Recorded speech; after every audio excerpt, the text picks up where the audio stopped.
से क्या मतलब, उसका एग्जाम के व्यू से यूज नहीं है। ठीक है, पता नहीं मैं बाद में याद पड़े नहीं पड़ेगा, इसलिए मैं अभी याद पड़ा तो बता दिया आपको कि ये नहीं पढ़ाएंगे, नई सिलेबस में है। और अभी हेडिंग कीजिए graph between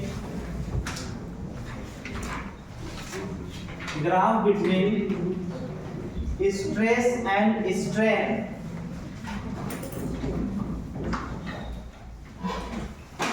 graph between stress and strain for ductile material,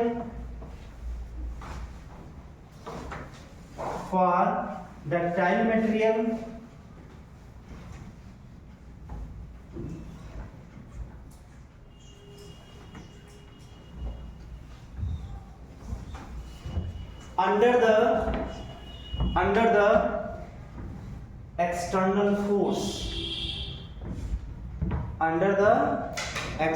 force,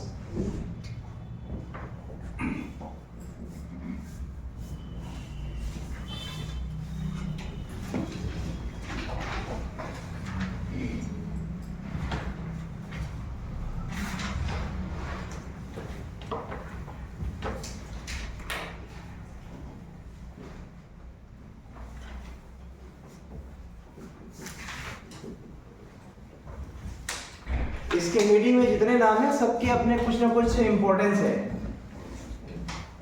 किसके किसके बीच ग्राफ, तो स्ट्रेस हो जाएगा y एक्सिस पर और स्ट्रेन हो जाएगा x एक्सिस पर। किसके लिए बन रहा है, डक्टाइल। क्या होता है ये, जैसे कोयला है, कोयले को अगर हम हथौड़े से मारे तो टूट जाता है, तो वो ब्रिटल में आता है। ब्रिटल मतलब बढ़ गया, डक्टाइल मतलब डटा रहा, वो बटा नहीं। ठीक, डक्टाइल डटा रहता है, वो बढ़ता नहीं है। उसे एक्सटर्नल फोर्स लगाते हैं तो वो भले एरिया बढ़ा देता है, एलोंगेट हो जाता है, लेंथ बढ़ जाता है, लेकिन वो कभी टूटता नहीं है एक लिमिट तक। अब लिमिट क्रॉस करें तो कुछ भी टूट जाएगा, उसमें लगता है। ठीक, तो ये जो ग्राफ मिलेगा ना, वो कोयले के लिए नहीं मिलेगा, पत्थर के लिए नहीं मिलेगा, लकड़ी के लिए नहीं मिलेगा, क्योंकि ये सब डक्टाइल मटेरियल नहीं होते हैं। अगर पत्थर को हम पीटेंगे टूट जाता है, लेकिन वो ब्रिटल में आएगा। कोयला हो गया, लकड़ी हो गया, पत्थर हो गया, ये ब्रिटल मतलब बट गया, टूट गया। ठीक, डक्टाइल मतलब डटा रहा, वो टूटा नहीं। तो ये मेटेलिक, ज्यादातर इसमें कौन एग्जांपल बन के आ जाएगा, जितने भी मेटेलिक वायर है, मेटेलिक वायर से ही तो हम लोग वायर बनाते हैं और उसको खींच करके तार बनाते हैं, वायर जो भी रॉड होता है वगैरह वगैरह। ठीक, अब देखिए इसका ग्राफ कैसा बनेगा, उसमें देखते हैं। तो अच्छा, रिलेशन जो डेवलप अभी हुआ था, कांस्टेंट जो टर्म था, इलास्टिक क्या, इलास्टिक मॉडुलस,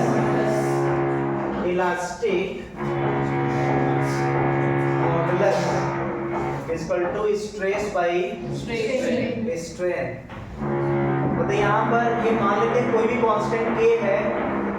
देखिए ये ले लिया जगह किसका, y का, ये जगह किसका ले लिया, x का। तो क्या यहाँ पे हो गया y इक्वल टू ky,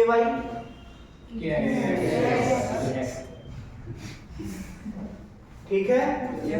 ये क्या है, अगर ये y और x का ग्राफ बनाए तो k क्या है, स्लोप है भाई। ठीक है, क्या यही जो है अलग अलग जगह अलग अलग नाम से जाना जाता था क्या, अरे कुछ और नहीं भाई, ये स्ट्रेस है, ये कुछ और नहीं स्ट्रेन है। तो ये स्लोप, अगर ग्राफ बनाए स्ट्रेस और स्ट्रेन का, तो स्लोप के क्या है, स्लोप। स्लोप मतलब tan थीटा, स्लोप मतलब ग्राफ में क्या होगा, tan थीटा। तो बताइए अगर हम बात करें स्ट्रेस बाय स्ट्रेन का जो ग्राफ है, उसका स्लोप क्या देगा, उसका स्लोप देगा यंग्स मॉडुलस,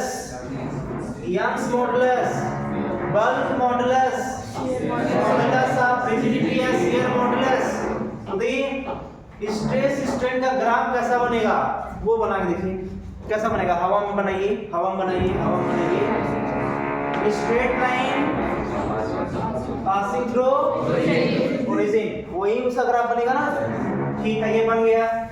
इसको जो है यहाँ तक बना, ठीक है, यहाँ तक बना, ये लिमिट तक था, हम लिमिट तक फोर्स लगा रहे थे तो ये रूल फॉलो कर रहा था और वहां तक ये ग्राफ बना था। लेकिन हम उसके बाद भी फोर्स बढ़ाते हैं, उसके बाद भी देखिए यहाँ पे हेडिंग ये नहीं लिखा हुआ कि अंडर द इलास्टिक लिमिट। ये जो ग्राफ बन रहा है वो अंडर द इलास्टिक लिमिट के लिए नहीं बन रहा है, ये उसके टूटने तक का बनेगा। फ्रैक्चर पॉइंट, फ्रैक्चर पॉइंट मतलब टूट जाएगा, उसके टूटने तक का ग्राफ बनाएंगे हम लोग। क्लियर है? इसलिए यहाँ पे नहीं लिखा है कि अंडर द इलास्टिक लिमिट, इसका ग्राफ ऐसा बनेगा, ए ऐसा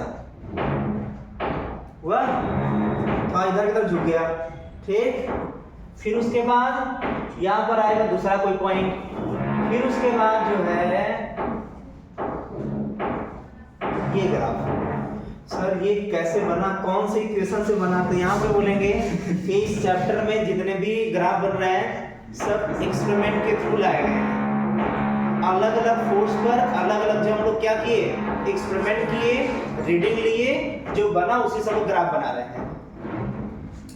ये कब तक ग्राफ बनेगा ये तो हम लोग गेस कर सकते हैं, जब तक वो टूट न जाए। मतलब ये ग्राफ यहाँ समाप्त, मतलब टूट गया, टूटते ही हम लोग ग्राफ को बंद कर दिए, मतलब फ्रैक्चर पॉइंट।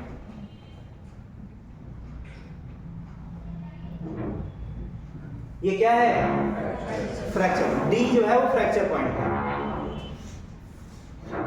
अब यहां पर आ गया ए, यहां पर आ गया ओ, यहां पर आ गया बी, कहीं बीच में सी, क्योंकि डी आ गया तो सी आना है, इसलिए सी लिख दिया गलती से, लेकिन उसका कुछ मतलब बता देंगे। बताइए इसमें कहां से कहां तक का ग्राफ इस फॉर्मूले को होल्ड कर रहा है? अच्छा, क्या ये जो इक्वेशन दिख रहा है, क्या इसको ऐसे लिख सकते हैं क्या? y is, मतलब y मतलब stress, stress is directly proportional to strain. k तभी आएगा जब प्रोपोर्शनलिटी हटेगा, प्रोपोर्शनलिटी हटेगा तो k आएगा। k नहीं हट रहा, k अगर हट गया तो प्रोपोर्शनल आ गया, तो क्या कह सकते हैं, क्या stress is directly proportional to strain. Double force तो डबल स्ट्रेन। अगर हम 20 न्यूटन का फोर्स लगाए थे तो 2 सेंटीमीटर का लेंथ बढ़ा था किसी रॉड में, अगर हम 20 न्यूटन का फोर्स लगाएंगे तो ये 2 सेंटीमीटर जो पहले बढ़ा था वो 4 सेंटीमीटर हो जाएगा। डायरेक्टली प्रोपोर्शनल का मतलब क्या होता है? डायरेक्टली मतलब ये होता है कि अगर 10 न्यूटन फोर्स लगाए, अगर 3 सेंटीमीटर बढ़ा था, अगर हम 20 न्यूटन का फोर्स लगाएंगे तो वो ये डबल फोर्स हुआ तो उसका लेंथ भी डबल बढ़ जाएगा। ये प्रोपोर्शनल का मतलब न्यूमेरिकल फॉर्म में हुआ, ठीक। मतलब ये क्या प्रोपोर्शनल है क्या? ये डायरेक्टली प्रोपोर्शनल है क्या? ये कहां से कहां तक के लिए है? इसी बोलते हैं प्रोपोर्शनल लिमिट। जहां तक ये प्रोपोर्शनल लाई करेगा, जहां तक वैलिड होगा, उसको यहां बोलेंगे प्रोपोर्शनल लिमिट। क्या बोलेंगे? क्या ये रटने की जरूरत है क्या इसमें? नहीं, 0 से लेकर के 8 तक ग्राफ वही वैलिड है। अब वो डायरेक्टली प्रोपोर्शनल है इसलिए उसका नाम पड़ा प्रोपोर्शनल लिमिट। अच्छा, इसके प्रोपोर्शनल लिमिट तक अगर हम फोर्स बढ़ाते जाएंगे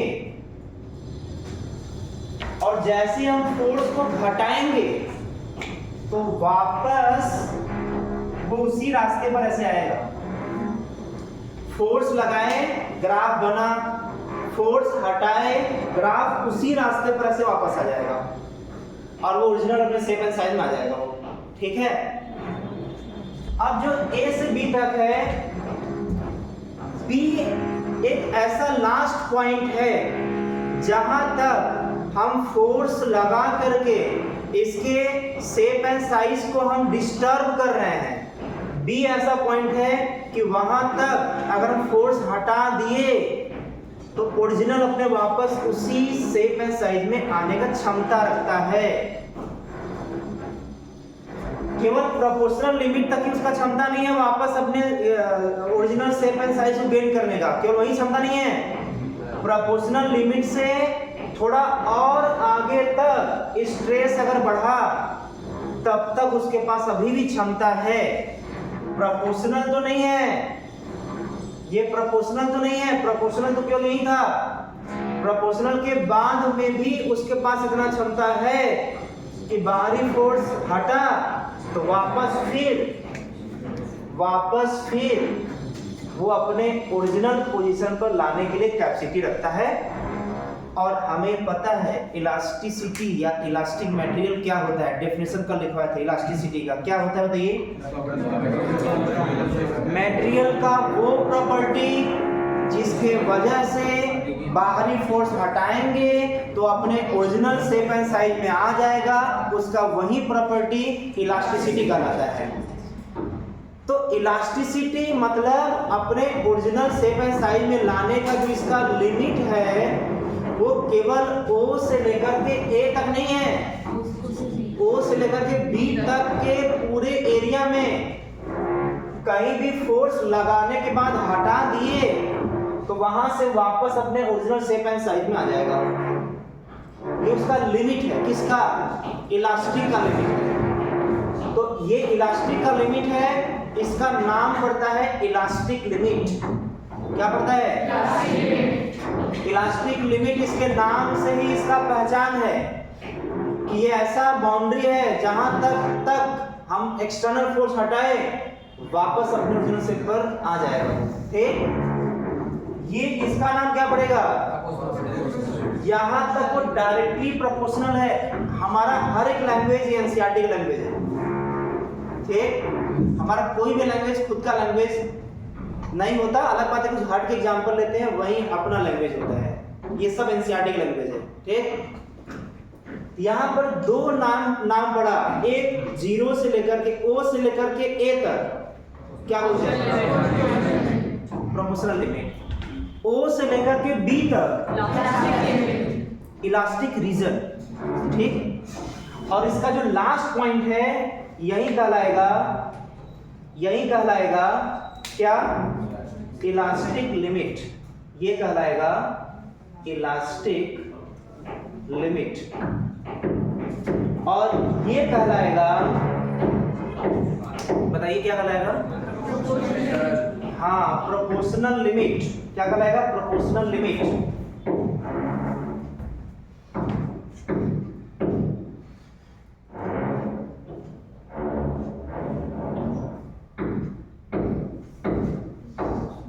और ये है इलास्टिक लिमिट। ठीक, यहां तक जब बच गया। अब जो है B जो इलास्टिक लिमिट है, अब आप लोग खुद ही बताइए, अगर हम उससे ज्यादा स्ट्रेस डेवलप किए B वाले से, तो बढ़ते हुए दिखाना है यहाँ पर, मतलब थोड़ा सा बढ़ते हुए, तो थोड़ा सा ये स्ट्रेस और बढ़ा, ठीक है ना, थोड़ा सा स्ट्रेस क्या किया और थोड़ा सा बढ़ा।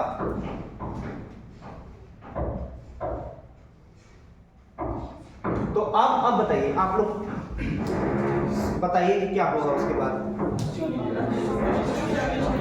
अगर इसके B के बाद स्ट्रेस मतलब ये अगर बढ़ा तो बढ़ा, फोर्स लगाया, स्ट्रेस बढ़ा, लेकिन यहां पर ये C कहीं कोई बीच में है, टूटने से पहले की बात कर रहे हैं। अगर बीच रास्ते में अब फोर्स हटाएं तो क्या होगा? क्या होगा? वो इसी रास्ते पर वापस नहीं आएगा। अब उसके अंदर परमानेंट एक डिफॉर्मेशन आ गया। इसलिए अगर यहां से फोर्स अगर हटाए हम तो जाने का तो रास्ता यही था, लेकिन अब आने का रास्ता ये होगा। प्रोपोर्शनल मतलब थोड़ा सा और पहले ला देते हैं। ये जो है आने का रास्ता ये है। अब इस ग्राफ को पढ़िए, ये क्या बना दिए हम, इसको पढ़िए, बताइए।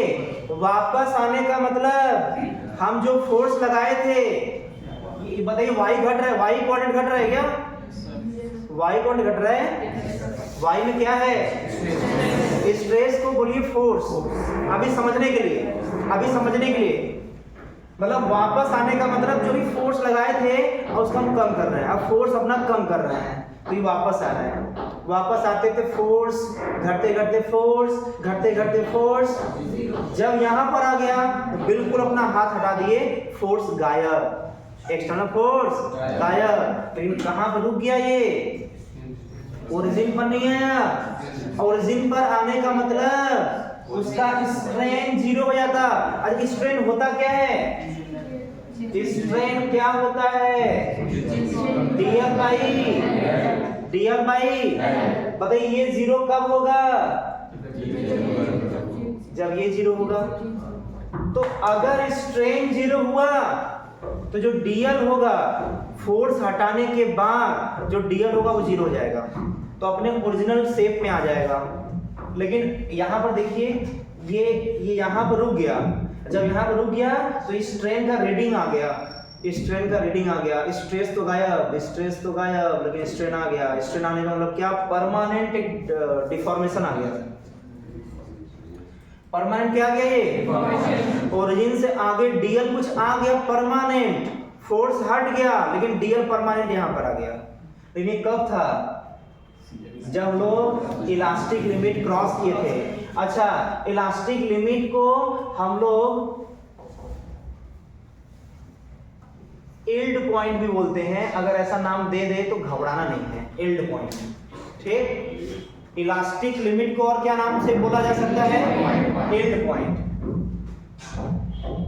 अच्छा, यहां से यहां तक एरिया क्या कहलाएगा, और यहां से टूटने तक का एरिया क्या कहलाएगा, प्लास्टिक लिमिट या प्लास्टिक रीजन, प्लास्टिक का एरिया है वो। बी से डी तक किसका एरिया है, प्लास्टिक रीजन है, और ओ से बी तक क्या है, इलास्टिक रीजन है। समझ आ गया। प्लास्टिक रीजन से क्या समझेंगे कि उसके अंदर परमानेंट डिफॉर्मेशन आ गया जो वापस ओरिजिनल पर आने वाला नहीं है। लेकिन ऐसा तब होगा जब वो यहां से यहां तक के बीच में कहीं आएगा, ठीक है। ये फ्रैक्चर पॉइंट हो गया, ये हो जाएगा बी से डी तक प्लास्टिक रीजन। अच्छा, ठीक है। अब दो नाम जो आया था, ब्रिटल और डक्टाइल, वो भी यहीं से डिफाइन होता है। समझिएगा बात को ध्यान से, हम जो बताने जा रहे हैं। बी तक तो बेचारा अपने पास आ जा रहा था, बी तक तो बेचारा अपने पास आ जा रहा था, फोर्स हटाया वापस आ गया। लेकिन हुआ क्या, बी के बाद फिर हम फोर्स बढ़ाए, फोर्स बढ़ाए मतलब स्ट्रेस बढ़ाए, फोर्स बढ़ाए मतलब स्ट्रेस बढ़ाए। अब थोड़ा सा ही स्ट्रेस बढ़ाए क्या, वो टूट गया। थोड़ा सा स्ट्रेस बढ़ाए क्या, वो टूट गया। मतलब उसको एक लिमिट तक तो इलास्टिसिटी था, थोड़ा सा फोर्स बढ़ाए क्या, तुरंत टूट गया, तुरंत टूट गया, बट गया, ब्रिटल। हम इसके बाद भी फोर्स बढ़ाए, लेकिन कहीं दूर जाकर के लड़ते लड़ते तब वो शहीद हुआ। मतलब ज्यादा टाइम तक लड़ाई किया, ज्यादा टाइम तक उसके अंदर स्ट्रेन था, अपने आप को और लेंथ बढ़ाने का क्षमता था, स्ट्रेन बढ़ाने का क्षमता था फोर्स के लगने के साथ साथ। तो वायर बना, वायर बना मतलब डक्टाइल। इस कहानी से क्या शिक्षा मिला, लास्ट वाले कहानी से, कि अगर प्लास्टिक वाला रीजन कम होगा तो जल्दी टूटेगा, जल्दी बटेगा, ब्रिटल कहलाएगा। अगर प्लास्टिक रीजन ज्यादा हुआ, डटा रहेगा, डक्टाइल कहलाएगा। और डक्टाइल में मेटेलिक पार्टिकल आते हैं, अब ब्रिटल में टूटने वाले और बटने वाले आते हैं। नीट 2019 या 20 में यही आया था कि X है जिसका प्लास्टिक रीजन ज्यादा है, Y है जिसका प्लास्टिक रीजन कम है। बताइए A, X और Y क्या है, कौन क्या क्या है? तो पहला ब्रिटल, दूसरा ductile, ductile brittle, brittle brittle, ductile ductile. बना दिया चार ऑप्शन। हम किस बात से पकड़ेंगे? जिसका प्लास्टिक रीजन कम, ब्रिटल है, बट गया, टूट गया, जिसका स्ट्रेंथ ज्यादा, प्लास्टिक रीजन ज्यादा, ज्यादा देर तक खिंचाया, डक्टाइल है, डटा रहा, नहीं टूटा, वायर बन गया। ठीक है, तो ये समझ में आ गया पूरा। इस ग्राफ का पूरा एक कहानी है। यहाँ इंपॉर्टेंट ग्राफ नहीं था, ग्राफ तो याद करना था। ग्राफ के अंदर जितने अंदर के पॉइंट हैं वो ऑब्जेक्टिव क्वेश्चन में बन के आएगा नीट के एग्जाम में। इसके अंदर ग्राफ इंपॉर्टेंट नहीं है, ग्राफ के अंदर जो स्टेटमेंट कई सारे निकल के आ रहे हैं उसी से ऑब्जेक्टिव थ्योरेटिकल क्वेश्चन बनता है नीट में। ठीक है, और कहीं भी ऐसा नहीं लग रहा होगा कि कुछ ऐसा रटने टाइप का, जैसा फोर्स लगा रहे हैं एक लिमिट तक वापस आया, फिर टूट गया, खिंचा गया, सब कुछ हो गया उसमें। ठीक है, अब देखिए हम क्या क्या पॉइंट लिखवाएंगे। हम लिखवाएंगे उसके पहले आप बताएंगे, जो बताएंगे हम लिखवाएंगे। 0 से A के बारे में बताइए। 0 से A तक का रीजन क्या है? प्रोपोर्शनल रीजन है, प्रोपोर्शनल क्षेत्र है। और A क्या है? वही उसका लिमिट है प्रोपोर्शनलिटी का, तो प्रोपोर्शनल लिमिट है। बताइए B क्या है? नहीं, B पॉइंट क्या है? इलास्टिक पॉइंट है या इलास्टिक लिमिट है। लेकिन B से लेकर के O तक का एरिया क्या है? इलास्टिक रीजन है। B से लेकर के जब तक टूटता नहीं वो रीजन क्या कहलाएगा? प्लास्टिक रीजन कहलाएगा।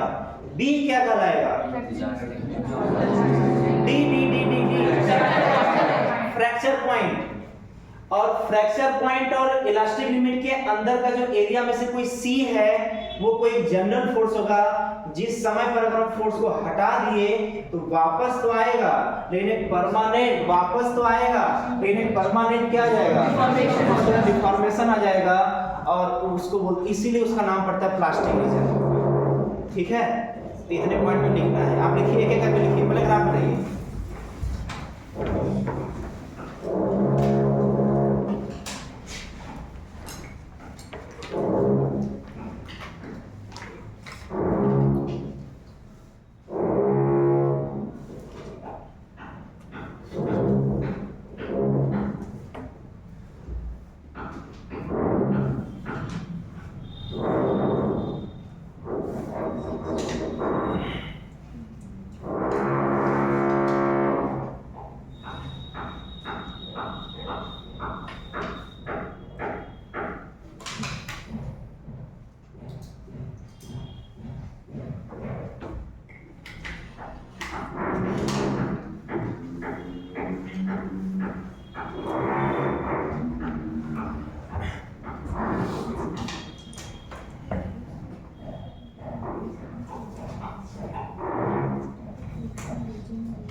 ग्राफ बन गया।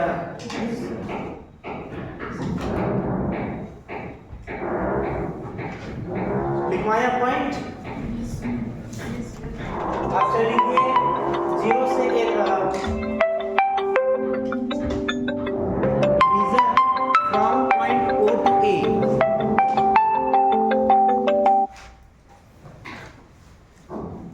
Reason from point O to A। O to A is called proportional limit, नहीं proportional region, proportional region from O to A region is called proportional region,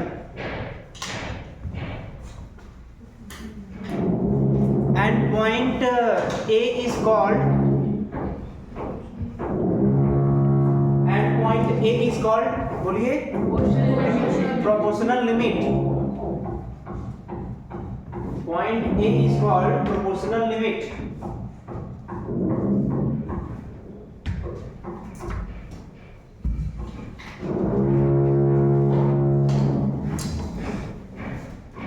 दूसरा बताइए 0 to B, दूसरा statement लिखिए 0 to B,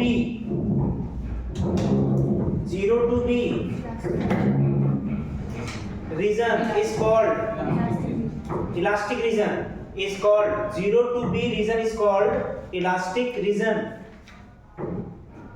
elastic region।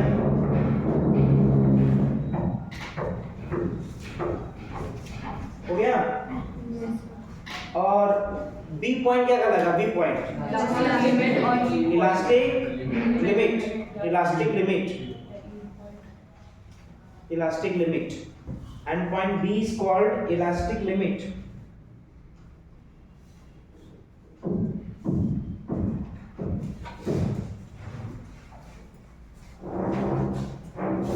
ठीक है यहां तक। अब उसमें और क्या पॉइंट बन के आ रहा है? हाँ एक मिनट, उस इसी सेकेंड वाले स्टेटमेंट में इलास्टिक रीजन का पहचान क्या है कि जब हम आफ्टर रिमूविंग F एक्सटर्नल क्या रिजल्ट मिलना चाहिए? यही इलास्टिक रीजन का पहचान है, लिखिए उसी में नीचे। दूसरा स्टेटमेंट में इलास्टिक रीजन में फोर्स हटाने के बाद DL 0 होना चाहिए, DL 0 होना चाहिए।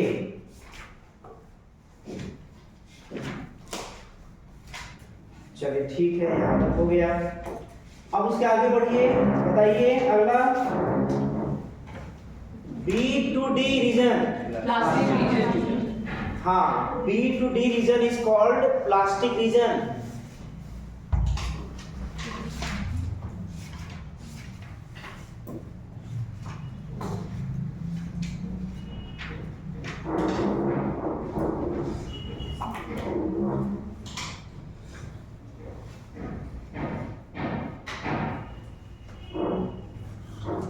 हो गया।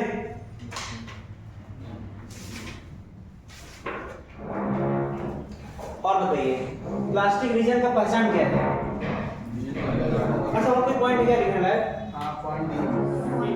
हाँ जैसे मान लेते हैं C कोई पॉइंट बीच का है, टूटने से पहले वाला कोई पॉइंट C है, अगर वहां से फोर्स हटा तो फोर्स हटाने का मतलब स्ट्रेस गायब, फोर्स हटाने मतलब स्ट्रेस गायब, उसके बावजूद भी परमानेंट एक DL मिल जाएगा, एक परमानेंट DL मिल जाएगा। प्लास्टिक रीजन में DL is not equal to 0 after removing the external force. लिखिए इसको, B to D region is called plastic region. दूसरा पॉइंट कि इन प्लास्टिक रीजन उसी में लिखना है, in plastic region DL is not equal to 0, DL is not equal to 0, DL is not equal to 0। यही पहचान है after removing the external force, after removing the external force DL is not equal to 0। चलिए यहाँ तक ठीक है, बढ़िया है, अच्छा है, ठीक है। और क्या पॉइंट लिखेंगे? D is called fracture point. D is called fracture point. यहाँ पर वो टूट जाएगा।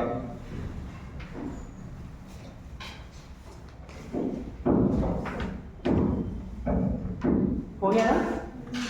अब देखिए अगला पॉइंट, कितने पॉइंट हो गए? हो गया, जो भी हो गया। अगला पॉइंट नंबरिंग दीजिए, अगला पॉइंट का नंबरिंग दीजिए। Under the proportional limit, under the proportional limit, under the proportional limit, slope between stress and strain graph, slope between stress and strain graph gives elastic modulus, gives elastic modulus। वही कौन से elastic modulus किसको बोलते थे? Elastic modulus किसको बोलते थे? वही जो Young's modulus, bulk modulus, modulus of rigidity, यही जो नाम है ना, वही था। गिव्स, क्या गिव्स? हाँ, इलास्टिक मॉडुलस। ब्रैकेट में लिख सकते हैं अगर कंफ्यूजन है तो। गामा, अब वो वाई क्या है? Young's modulus. बी क्या है? Bulk modulus. सी ये सब देगा। हाँ, वाई जी बी ये सब है मॉडुलस, इलास्टिक मॉडुलस। ठीक है अंदर? अच्छा, और पॉइंट बताइए, प्लास्टिक रीजन कम हुआ तो वो मटेरियल क्या कहलाएगा? नहीं, जिससे पूछेंगे वही बताएगा। ठीक ना? आप बताइए पीछे। हाँ, प्लास्टिक रीजन कम हुआ तो मटेरियल कैसा होगा? और प्लास्टिक रीजन ज्यादा हुआ तो कौन सा मटेरियल कहलाएगा? प्लास्टिक रीजन बढ़ गया तो कौन सा मटेरियल कहलाएगा? बताएगा नहीं कोई? आज हमें पता चला कि हम खुद पढ़ते हैं और खुद ही समझते हैं।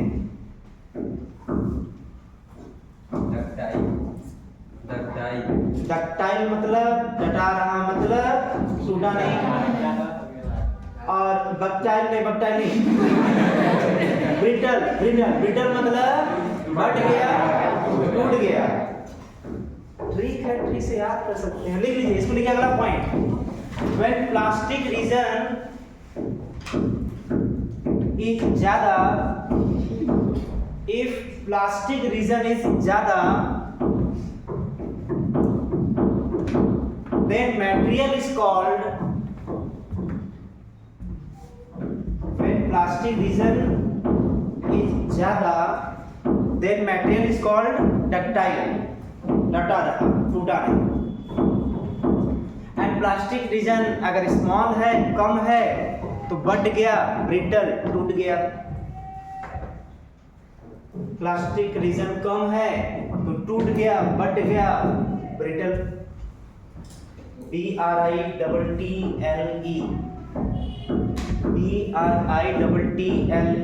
ब्रिटल।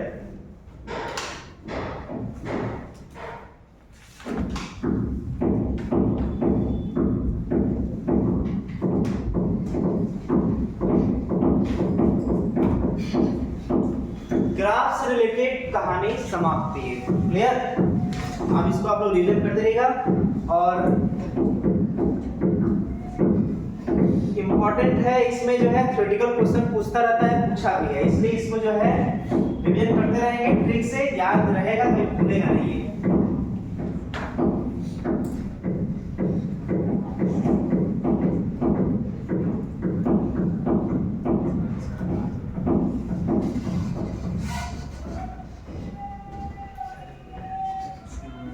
कौन सा कहानी है? इलास्टिसिटी का फैक्टिंग हो गया, ये भी हो गया। अब लोग आते हैं न्यूमेरिकल वैल्यू पर, मतलब अब जो है इसके फॉर्मूले को लेकर चलते हुए आगे हैं।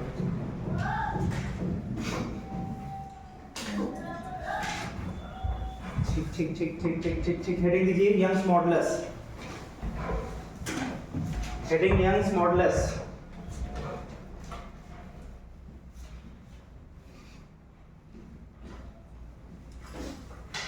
कितने मॉडुलस निकल कर आए हैं? तीन में सबसे इंपॉर्टेंट ये है और यही 3 इस चैप्टर में पढ़ना है, चैप्टर समाप्त होगा। क्लियर? यंग्स मॉडुलस क्या बन के आया था फार्मूला? हाँ, एफ एल बाई एडीएल, ठीक है, एफ एल बाई एडीएल। अगर कोई वायर है और उसके ऊपर फोर्स लगा, फोर्स लगने के वजह से उसका लेंथ बढ़ा, लेंथ ये ओरिजिनल है, ये चेंज इन लेंथ है, क्रॉस सेक्शन एरिया ये है, जो फोर्स एक्सटर्नल लगा उतना ही रीस्टोरिंग फोर्स अंदर लगेगा और रीस्टोरिंग फोर्स एफ एक्सटर्नल अगर बराबर होंगे, जो ज्यादातर में आपको बराबर ही रहेंगे, क्वेश्चन में बराबर ही रहेंगे। बराबर ही रहने का मतलब हमेशा हम बाहरी फोर्स को ही रख लेंगे, न्यूमेरिकल में बाहरी को ही रख लेंगे। कहां पर रख लेंगे? स्ट्रेस निकालते समय कहां रख लेंगे? स्ट्रेस। क्या होता है स्ट्रेस? स्ट्रेस होता है फोर्स अपॉन, ठीक है। कि इसमें कितने अलग अलग फिजिकल क्वांटिटी हैं? 5 में से 4 देगा और डायरेक्ट बोल के नहीं देगा, इनडायरेक्टली भी देता रहेगा, उसमें कुछ ना कुछ हिंट करके, ठीक है। तो इसमें क्या पढ़ा जाए? हम अब देखिए इसी फॉर्मूले से 3-4 ऑब्जेक्टिव क्वेश्चन निकालते हैं, ठीक। आप लोग आंसर बताइएगा। Pure rigid body, pure rigid body मतलब फोर्स लगा है वो इतना रिजिड है, इतना रिजिड है, इतना रिजिड है कि डीएल 0 है। तो अगर हम बोले कि इस यंग्स मॉडुलस का वैल्यू प्योर रिजिड बॉडी के लिए क्या होगा? शाबाश, एक ऑब्जेक्टिव क्वेश्चन निकल के आया। कैसे बता? प्योर रिजिड का मतलब डीएल 0, ये 0 से डिवाइड करेंगे तो क्या आ जाएगा? पहला पॉइंट क्लियर ना। दूसरा, क्या यंग्स मॉडुलस का यूनिट वही होगा जो स्ट्रेस का होगा? जो स्ट्रेस का यूनिट होगा वही यंग्स मॉडुलस का भी यूनिट होगा। Yes sir. भाई खर्चा तो आपको करना है, खर्चा करिए। दिमाग दिमाग दिमाग दिमाग खर्चा करना है, दिमाग खर्चा करना है, खर्चा करिए। मीटर गायब, मीटर गायब, न्यूटन पर मीटर स्क्वायर, मतलब प्रेशर का यूनिट वही है जो स्ट्रेस का है, जो यंग्स मॉडुलस का है, जो बल्क मॉडुलस का है, जो मॉडुलस ऑफ रिजिडिटी का है। सबका डायमेंशन भी और सबका यूनिट भी। यहाँ तक क्लियर हुआ? ये कौन सा पॉइंट निकल कर आया? दूसरा। तीसरा ऑब्जेक्टिव क्वेश्चन देखते हैं इसमें। ये जो गामा है, यंग्स मॉडुलस है, ये फोर्स के बढ़ने से क्या होगा? बढ़ेगा, लेकिन एरिया के बढ़ने से गदेदास करमचंद गांधी। अरे भाई ये मटेरियल का प्रॉपर्टी है भाई। फोर्स के बढ़ने से बाकी सब अपने में मिलजुल के सरकार बनाएंगे, इसको डिस्टर्ब नहीं करेंगे। तो Young's modulus is directly proportional to क्या? गलत है, क्योंकि गामा जो वाई है वो मटेरियल का प्रॉपर्टी है। हाँ सर, क्या डायरेक्ट प्रोपोर्शनल नहीं है? इसके बढ़ने से हम बोले थे ये बढ़ेगा। ज्यादा फोर्स लगाएंगे, डबल फोर्स लगाया, डबल बढ़ गया, और डबल डबल, लेकिन 3 टाइम्स बढ़ाएंगे तो ये 3 टाइम्स, हाँ अभी बढ़ेगा। तो तीसरा पॉइंट क्या निकल कर आया कि यंग्स मॉडुलस जो है वो मटेरियल का प्रॉपर्टी है, वो इन सभी पर डिपेंड करने वाला नहीं है। 3 पॉइंट आएगा, ठीक है। अब बताइए रबड़, इस उसमें ये हम नहीं ज्यादा अच्छे से एक्सप्लेन कर पा रहे थे, केवल बोल के आगे बढ़ गए थे। अब इसका रीजन भी समझ में आएगा आपको कि स्टील ज्यादा इलास्टिसिटी होता है या रबड़ का ज्यादा इलास्टिसिटी होता है। अब यहाँ से कौन ज्यादा इलास्टिक है, रबड़ या स्टील?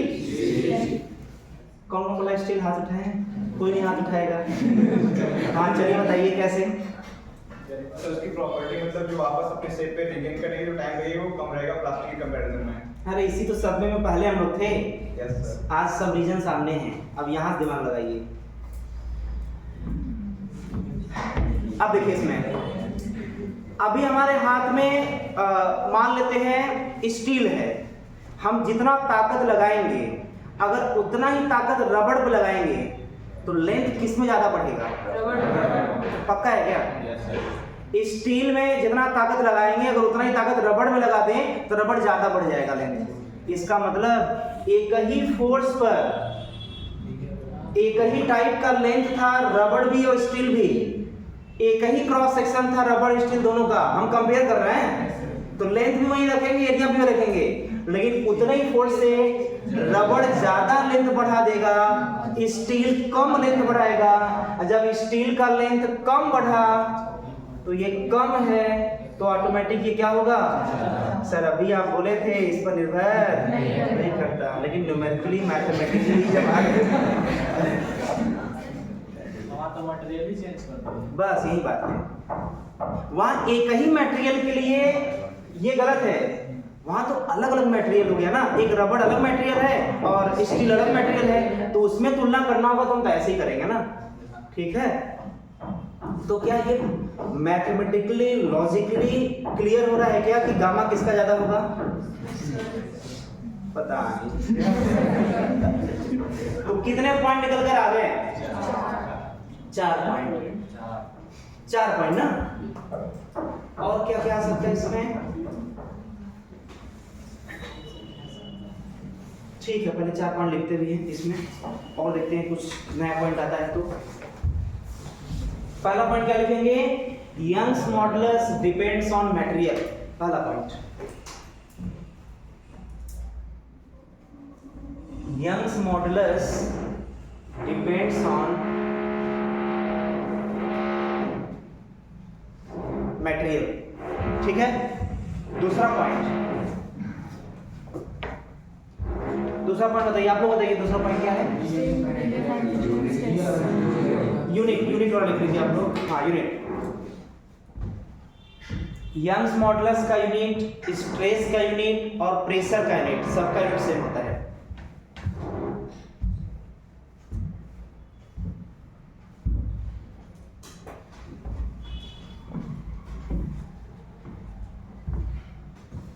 प्रेशर का, स्ट्रेस का, यंग्स मॉडुलस सबका यूनिट सेम होता है।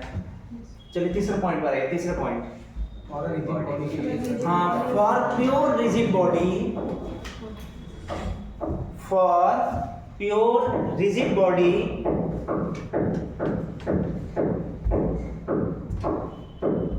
क्या pure rigid body Young's modulus Y जो है वो इनफाइनाइट है। Young's modulus will be infinite.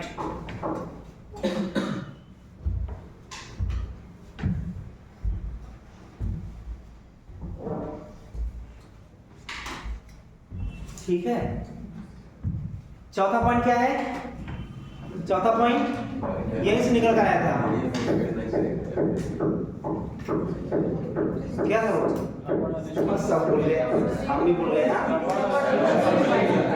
हाँ, अच्छा ये पॉइंट क्यों लिखवा रहे हैं?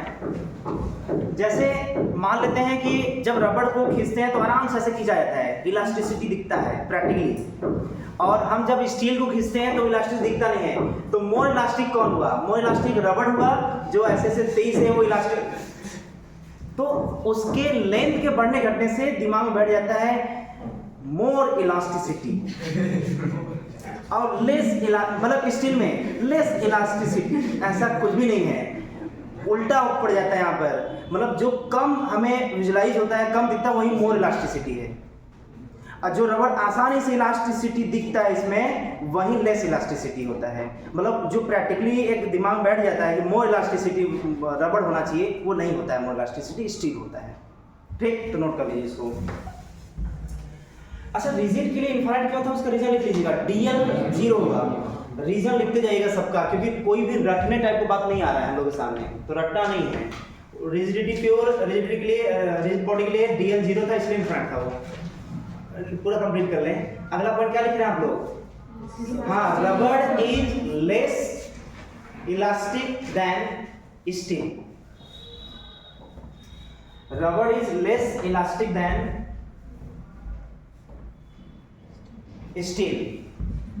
अच्छा, इसका रीजन क्या बोलेंगे कि DL of rubber is more than DL of steel. ये रीजन है। रीजन रहेगा तो कभी रटने का बात नहीं आएगा। DL is more for rubber and less for steel। लेकिन बाकी सब आइडेंटिकल होना चाहिए। दोनों का लेंथ भी वही हो, सेम हो, दोनों का फोर्स भी सेम हो और दोनों का एरिया भी। अब उन सब का एकदम आइडेंटिकल होना चाहिए बाकी चीजें, नहीं तो कंपेयर नहीं कर पाएंगे। तीनों सेम होना चाहिए दोनों का। तीनों सेम दोनों का मतलब तीनों क्या क्या? फोर्स, लेंथ और एरिया। ये तीनों दोनों मतलब रबर और स्टील का सेम होगा, तब हम चेक कर पाएंगे कौन मोर इलास्टिक है कौन लेस इलास्टिक है। ठीक, कितने पॉइंट हो गए इसमें? 5वां क्या बताए थे? नहीं बताए थे, अब बता रहे हैं। यंग्स मॉडुलस जो है, हम लोग का मटेरियल 3 टाइप का होता है, सॉलिड, लिक्विड, गैस। चौथा हम नाम नहीं ले रहे हैं क्योंकि वो हम लोग के इस सिलेबस में नहीं आ रहा है। Solid, liquid, gas. पता है क्या? हम लोग गैस को खींच करके ऐसे फोर्स लगा करके, जैसे फोर्स लगाएंगे हटाएंगे तो क्या फिर गैस अपने वापस उसी पोजीशन पर जाएगा?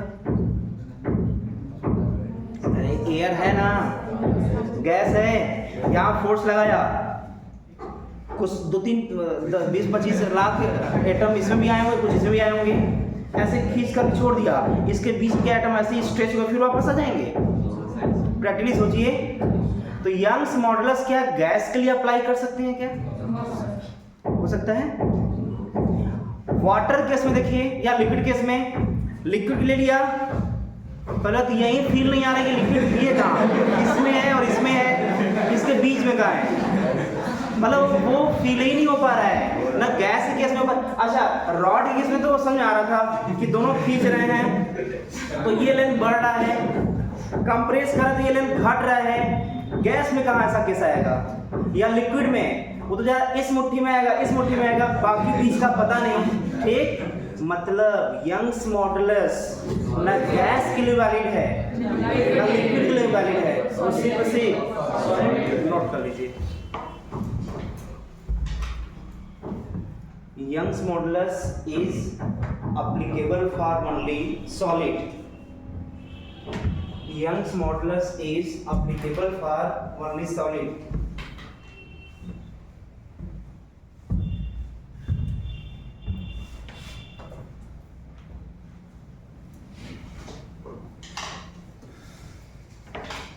अगर स्टार्ट हुआ ही है इस ये टॉपिक कि कहाँ कौन वैलिड है, तो यंग्स मॉडुलस ऐसा 2 और पढ़े हैं, modulus of rigidity, share modulus और वर्क मॉडुलस।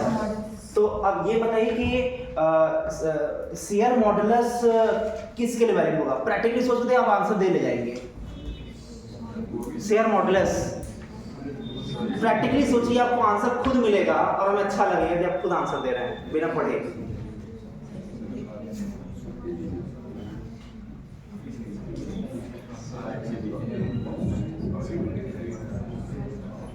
शेयर मॉडुलस किसके लिए वैलिड होगा? गैस के लिए होगा। गैस, फोर्स, गैस, ऐसे ऐसा नहीं होगा, मतलब नहीं वैलिड होगा। बाल्टी में वाटर भरा हुआ है, ऊपर वाले सरफेस वाटर सरफेस को फोर्स लगाया, पूरा का पूरा वाटर ऐसे हुआ। अगर ऐसे होगा तो फिर mg से नीचे आ जाएगा ऐसे, और वहां वैलिड नहीं है। मतलब बात शुरू है तो आप ये भी लिख देते हैं लॉजिकली कि share modulus is applicable only for solid. Share modulus भी जो है केवल सॉलिड के लिए ही एप्लीकेबल है।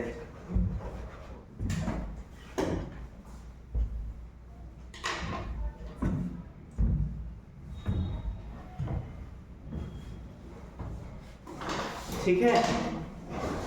चलिए अब आते हैं तीसरे पर, बल्क मॉडुलस। बताइए ये किन किन मटेरियल के लिए वैलिड होगा?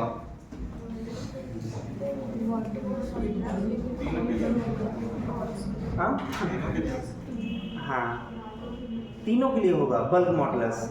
जैसे किसी गुब्बारे में गैस भरा हुआ है, चारों तरफ से फोर्स लगाएंगे, वॉल्यूम तो घटेगा ना, वॉल्यूम तो घटेगा, मतलब गैस के लिए वैलिड। वाटर को अगर हम कंप्रेस करते हैं तो वाटर भी कंप्रेस होता है। भाई जब मेटल को खींच करके इसका लेंथ बढ़ाया जा सकता है, तो जब भी वाटर होगा इससे तो कम ही होगा ना, तो उसका भी तो अच्छा लेंथ बढ़ा, तो आप लॉजिकली सोच सकते हैं कि अगर एक पार्ट बढ़ सकता है तो बाकी भी तो पार्ट बढ़ सकते हैं। भाई इसको तो वरदान तो मिला नहीं था कि केवल हम लेंथ के लॉन्गी फोर्स मतलब लेंथ बढ़ेगा, इधर भी तो लेंथ बढ़ सकता है, चारों तरफ भी। चारों तरफ लेंथ बढ़ने का मतलब कि वॉल्यूम में चेंजिंग शुरू हो जाएगा। मतलब ये जो सॉलिड लिक्विड गैस, हाँ ये अलग बात है कि कोई मेटेलिक अगर स्फीयर होता है तो बहुत ज़्यादा फोर्स लगाएंगे तो बहुत कम वॉल्यूम में चेंजिंग आएगा।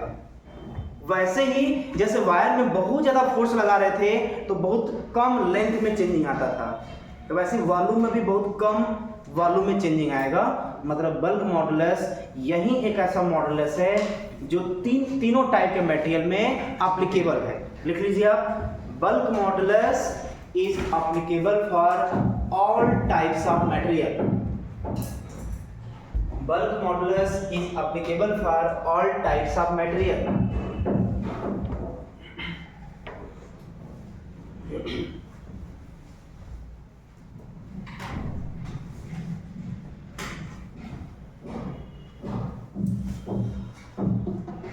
कितने पॉइंट हो गए?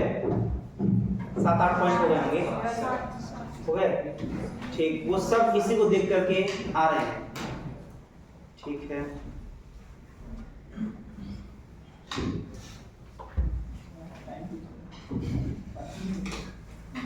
सभी लोग बुकलेट निकालिए।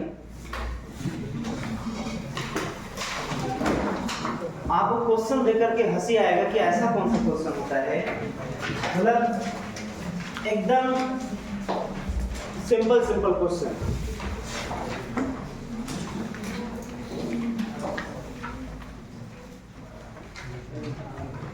पेज नंबर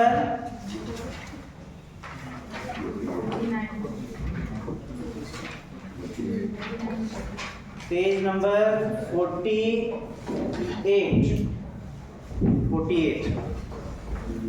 कुछ तो अभी ढूंढ रहे हैं, अरे गधे 49 से पहले 48 आया।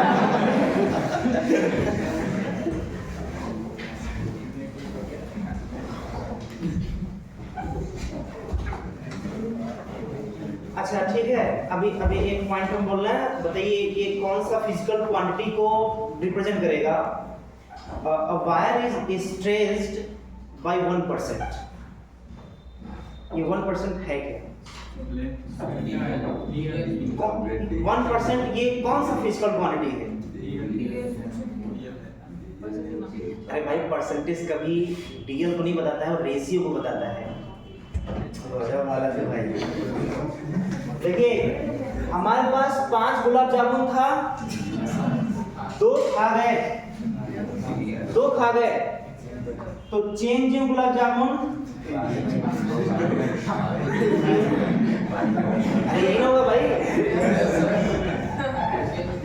Original gulab jamun into 100। मतलब जो परसेंटेज होता है वो रेशियो को बताता है, चेंज को नहीं बताता। जैसे वायर इज स्ट्रेस्ड बाय 1% का मतलब अगर वो 100 सेंटीमीटर का होगा तो 1 सेंटीमीटर बढ़ा, ठीक, 100 सेंटीमीटर का होगा तो 1 सेंटीमीटर बढ़ा, मतलब 1% बढ़ गया, तो वो रेशियो बताता है। जैसे 1% मतलब 1/100, तो ये आ गया DL और ये आ गया L, 100 में 1। और अगर 0.1% हुआ तो मतलब 0.1/100 मतलब 1/1000 मतलब 1000 में 1। ठीक है, तो क्या बता रहा है? परसेंटेज क्या बता रहा है? हम बोले थे ना, वो बोलेगा नहीं कि हम DL दे रहे हैं, वो बोलेगा नहीं कि हम L दे रहे हैं, वो कुछ ऐसा लैंग्वेज यूज करेगा जिससे हमें समझना पड़ेगा कि वो क्या दे रहा है। तो अगर वो बोला कि 0.1% लेंथ इंक्रीज किया, इसका मतलब वो कुछ और नहीं बल्कि स्ट्रेन दे दिया। तो स्ट्रेन का लैंग्वेज क्या होगा? स्ट्रेन को देने का लैंग्वेज ये भी हो सकता है कि wire is stressed by X%, wire is stressed by X%। ये लैंग्वेज आपको स्ट्रेन दे दिया। क्या दे दिया? स्ट्रेन दे दिया। ऐसे ऐसे लैंग्वेज को हमें समझना पड़ेगा, ठीक है।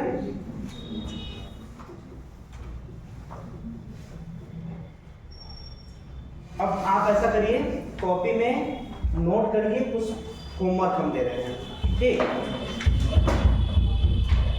अच्छा, ये जितने भी हम क्वेश्चन आपको होमवर्क के फॉर्म में दे रहे हैं, एकदम दिमाग में अच्छे से बैठा लीजिए कि ये जो होमवर्क हम दे रहे हैं उसमें कोई 4 देगा और 5वां पूछेगा, ठीक है ना।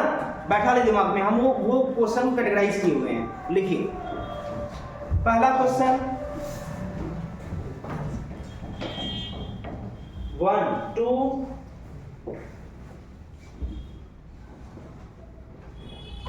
4 5 5 6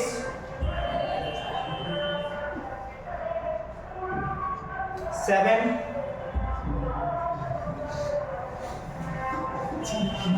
8 9 10 11 12 13 से लेकर के 18 तक। नहीं, 1 मिनट दबा जाएगा। 13 से लेकर के 13 14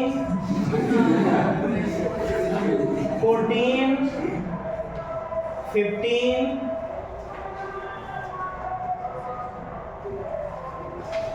ठीक है। 17 कट करिए, 17 कट करिए, नहीं करना है क्वेश्चन। 17 कट करिए, 19 कट करिए, 20 कट करिए। ये देखिए सॉल्यूशन का सबसे आसान तरीका। हाँ, 18 करना है, 18 करना है। 3 क्वेश्चन अभी तक कट करवाना है, 17 19 20। उसमें या तो क्वेश्चन अधूरा है या तो आउट ऑफ सिलेबस है। जो हम कट करवा रहे हैं उसके बीच कुछ रीजन है, तो आप लोग रीजन में पूछिएगा। 21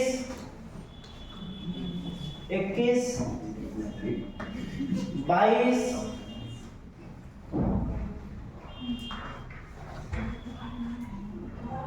हो गया।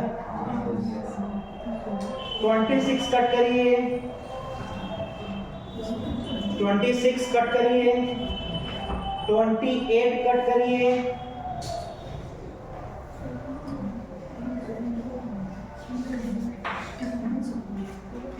29 हाँ 29 मांग रहा, 3-4 वैसे 29 करना है। 30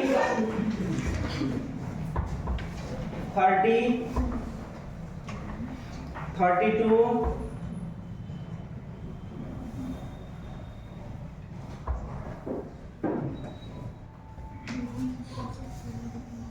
36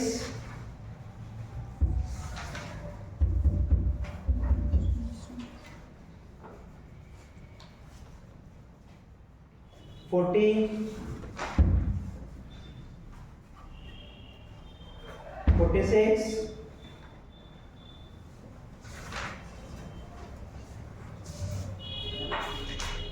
48 49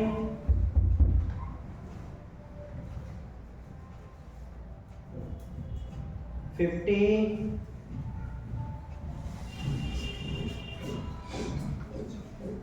52 ठीक है, तो काउंट करिए कितना क्वेश्चन अभी दिए हैं। कितना? अगर 27 में 7-8 क्वेश्चन स्टार्टिंग के आप बना रहे हैं और आपसे एक भी क्वेश्चन नहीं फंसा, बन जा रहा है, तो बीच में जो क्वेश्चन छोड़ भी सकते हैं, क्योंकि सभी में 4 दिया रहेगा और 5वां पूछिएगा। लेकिन एक बार चेक कर लीजिएगा, या तो अपना स्पीड बढ़ाना ना, तो स्पीड बढ़ाने का सबसे अच्छा तरीका होता है कि आप सभी क्वेश्चन लगा जाइएगा, 1 आध घंटे में हो जाएगा वो। ठीक है, ये क्या है?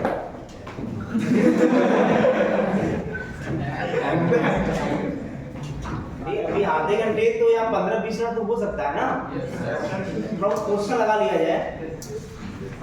अब पढ़ने से कौन भागता है भाई?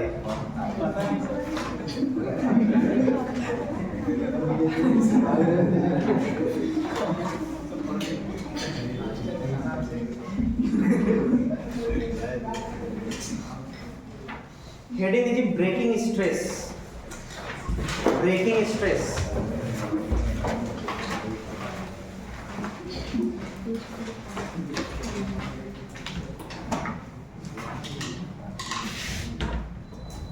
ब्रेकिंग स्ट्रेस जो हेडिंग आप दे रहे हैं उसका क्या मतलब समझ में आ रहा है? जो उसका नाम है उससे मतलब क्या समझ में आ रहा है? ब्रेकिंग स्ट्रेस उस नाम से क्या मतलब निकल रहा है?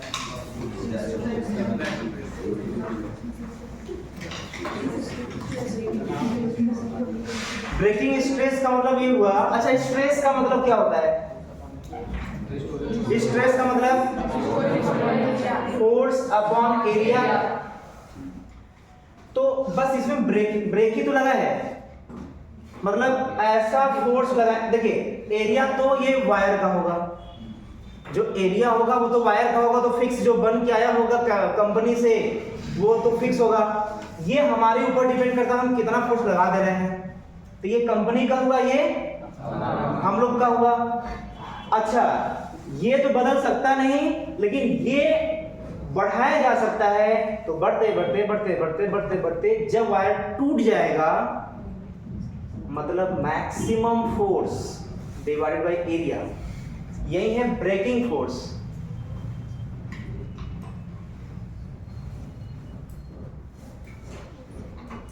ब्रेकिंग फोर्स मतलब ऐसा फोर्स जो लगा दे वायर पर टूट जाएगा, वो ब्रेकिंग फोर्स कहलाएगा। और उसी से रिलेटेड जो स्ट्रेस आएगा वो ब्रेकिंग स्ट्रेस कहलाएगा। ठीक,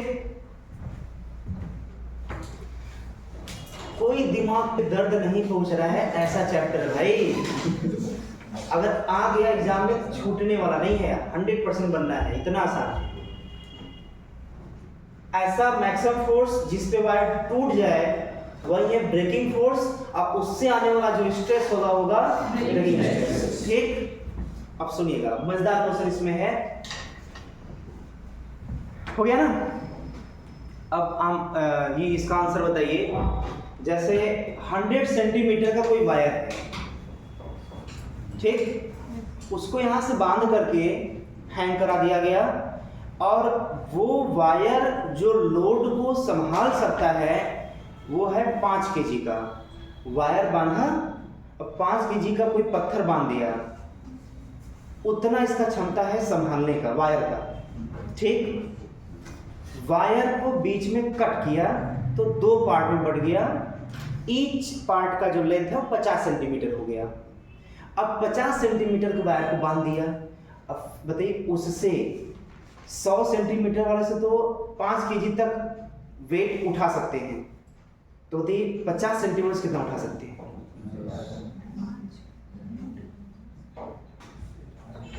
100 सेंटीमीटर का वायर था, तो वो जब हैंग करा के 5 kg का पत्थर लगा है, तो वो उसका मैक्सिमम क्षमता है। उसे थोड़ा बढ़ाएंगे टूट जाएगा। उसको आधा कट किया, 50 सेंटीमीटर का वायर कर दिया, अब वो कितना लोड संभाल सकता है?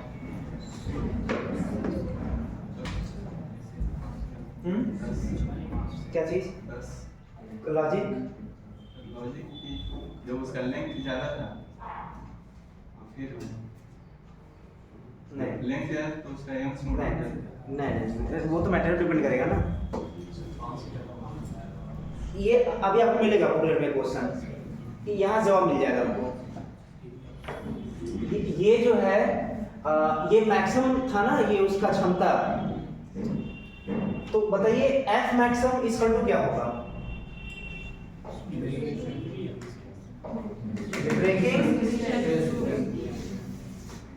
ब्रेकिंग स्ट्रेस इनटू एरिया, यही था क्या? यहां पर फोर्स बदले एरिया बदले, लेकिन जो टूटने वाला जिस पॉइंट पे टूट जाएगा, जिस फोर्स पे टूट जाएगा, क्या उसका एरिया का जो रेशियो होगा, क्या ये कह सकते हैं क्या ये है breaking force per unit area, मतलब यूनिट एरिया पर ये फोर्स है, ये जो वैल्यू है वो पर यूनिट एरिया पर डिफाइन किया जा रहा है। ब्रेकिंग स्ट्रेस फोर्स पर डिपेंड नहीं कर रहा, ब्रेकिंग स्ट्रेस एरिया पर डिपेंड नहीं कर रहा, उसके रेशियो पर डिपेंड कर रहा है। और रेशियो है क्या? पर यूनिट एरिया में कितना फोर्स लगा उस पे ब्रेकिंग स्ट्रेस डिपेंड कर रहा है। तो अगर इसी वायर को हम बीच में से कट किए तो क्या उसका एरिया बदला? क्या एरिया नहीं बदला ना। ब्रेकिंग स्ट्रेस ये वायर का खुद का अपना प्रॉपर्टी होता है। हर वायर के टूटने का एक लिमिट होता है, कब? जब उसका एरिया कांस्टेंट हो। देखिए एक मिनट हम समझाने की कोशिश कर रहे हैं, आप समझने की कोशिश करिए, देखिए वो सफल हो पाते हैं हम लोग। एफ मैक्स किससे आता है?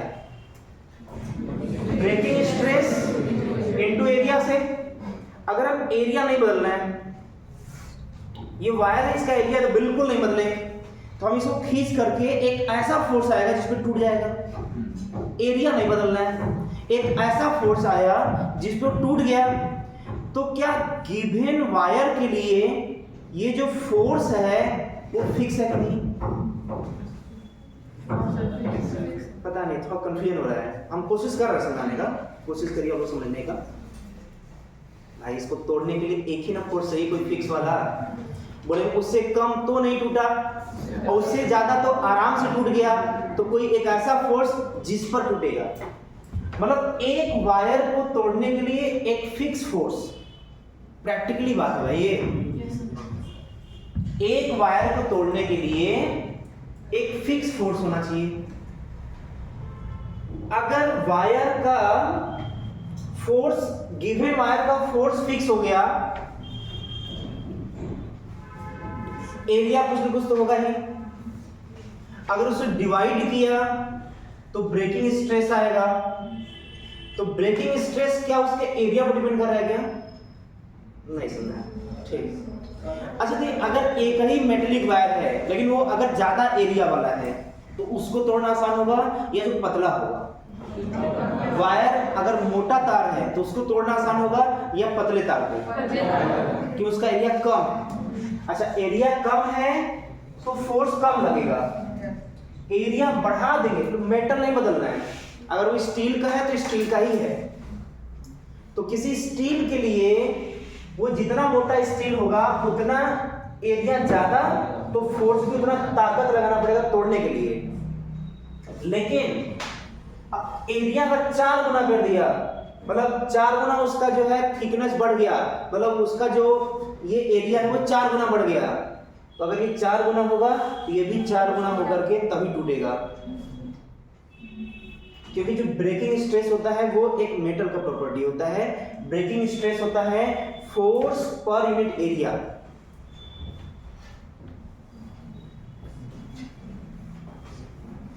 नहीं समझा? जैसे यंग्स मॉडुलस किसका प्रॉपर्टी था? मटेरियल प्रॉपर्टी था ना। ब्रेकिंग स्ट्रेस भी मटेरियल का प्रॉपर्टी होता है, मतलब एक मेटल का एक ही ब्रेकिंग स्ट्रेस होता है। तो वो न टूटे उसके लिए हम लोग क्या करते हैं, उसी वायर को पतला या मोटा करते हैं। जितना मोटा वायर होगा वो उतना जल्दी नहीं टूटेगा, जो जितना पतला वायर होगा वो इतना जल्दी टूटेगा। पतला वायर का मतलब एक कम, यहाँ पर पतला वायर का मतलब एक कम, तो ये भी कम आएगा, कम फोर्स में टूट जाएगा। अगर मोटा वायर है तो ये एरिया ज्यादा, तो ज्यादा फोर्स टूटेगा। लेकिन ये जो है ये उस वायर का फिक्स होता है, नहीं उस मेटल पर ब्रेकिंग स्ट्रेस डिपेंड करता है।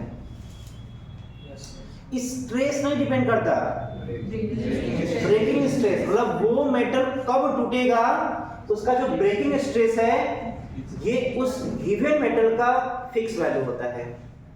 इसलिए एक तार मेटेलिक बेस पे बात करें तो एक ही क्वांटिटी रखा होगा, तो टूटना और ना टूटना उसके पतले और मोटे तार वायर पर डिपेंड करेगा। ब्रेकिंग स्ट्रेस किसका प्रॉपर्टी है? उस गिवन मेटल का प्रॉपर्टी है। जितना उसी मेटल को पतला या मोटा तार बनाते जाएंगे उसी को डिपेंड करता है कब टूटेगा कब नहीं टूटेगा वो। ठीक, तो ठीक है, तो क्या ये नोट करिए इसको और लिखिए कि ब्रेकिंग स्ट्रेस केवल मेटल पर डिपेंड करता है, मटेरियल पर डिपेंड करता है। ये ना उसके लेंथ पर डिपेंड करता है, ना एरिया पर डिपेंड करता है, सिर्फ और सिर्फ मटेरियल पर डिपेंड करता है। ब्रेकिंग स्ट्रेस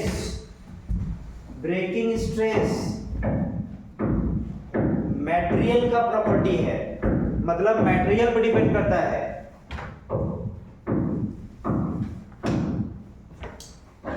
ठीक है, ब्रेकिंग स्ट्रेस किस पर डिपेंड करता है? मटेरियल फिक्स तो ब्रेकिंग स्ट्रेस भी फिक्स। कब टूटेगा ये किस पर तब डिपेंड करेगा? अगर मटेरियल फिक्स हो गया तो एरिया, जितना पतला वायर होगा उतना जल्दी टूटेगा, जितना मोटा वायर होगा उतना ज्यादा फोर्स लगा पड़े तोड़ने के लिए। ठीक, अब आइए इस पर क्वेश्चन पर आते हैं। ये जो भी पूछे थे 100 सेंटीमीटर का वायर था, उसको कट करके आधा कर दिया, 50 सेंटीमीटर का बना दिया, तो क्या मटेरियल बदल गया? मटेरियल बदल गया, मतलब ये फिक्स हो गया। क्या इसको बीच में से कट करेंगे तो एरिया बदल गया? तो क्या ये बदला? तो क्या ब्रेकिंग फोर्स बदलेगा? मतलब 5 केजी वो भी अगर अपने ऊपर रख सकता है तो ये भी 5 केजी रख सकता है, क्योंकि दोनों नहीं बदलना है।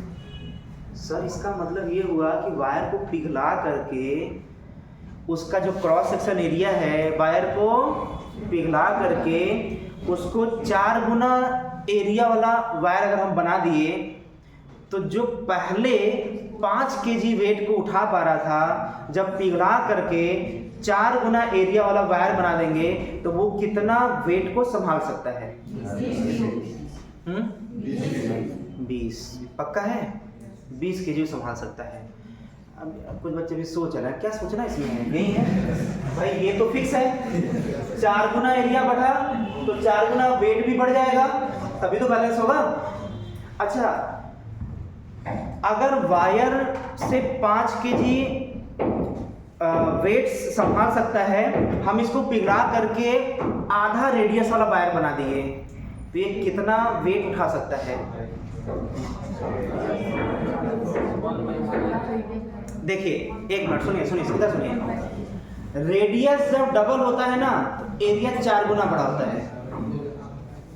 मुझे सोच रहे हैं पाई आर स्क्वायर फार्मूला होता है ना, तो पाई आर स्क्वायर स्क्वायर टाइम्स होता है। ये बताइए अगर रेडियस जो है 3 गुना बढ़ा दिए, रेडियस बढ़ा रहे हैं तो उसका एरिया कितना बढ़ेगा? उसका स्क्वायर टाइम्स 9 गुना बढ़ जाएगा।